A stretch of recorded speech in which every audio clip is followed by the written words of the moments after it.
હળવદમાં ખેડૂતો રોષે ભરાયા હતા।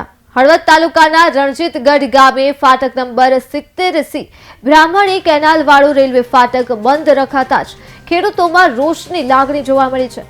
2 કલાક સુધી ફાટક બંધ રખાતા ખેડૂતોને ખેતરે આવવા જવામાં ભારે મુશ્કેલી થઈ હતી, જેથી મોટી સંખ્યામાં રોષે ભરાયેલા ખેડૂતો ફાટક પર રામદોન બોલાવી ઉગ્ર વિરોધ કર્યો હતો।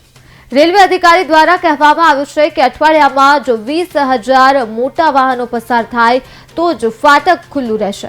ત્યારે આ સમગ્ર મામલે જરૂર પડે તો રેલ રોકો આંદોલન પણ કરીશું, તેમાં ખચકાશું નહીં તેવી ચીમકી પણ ખેડૂતોએ ઉચ્ચારી છે। જમીન રણજીતગઢમાં આવેલી છે, જે આ ફાટકને વટીને છે, તો અમે અહીં આવી છીએ તો દરરોજમાં 1.5 થી 2 કલાક ઊભું રહેવું પડે છે। તો અમારી આજે ગામ રણજીતગઢ ગામના બધા જ ખેડૂત મિત્રો ભેગા થયા છે અને અમારી એક જ રજૂઆત છે કે આ ફાટક કાયમ માટે ખુલ્લું રાખવામાં આવે। અત્યારે અમે આવી તો અમારે બહુ પરેશાની પડે છે, 1.5 થી 2 કલાક ઊભું રહેવું પડશે ફાટક માટે।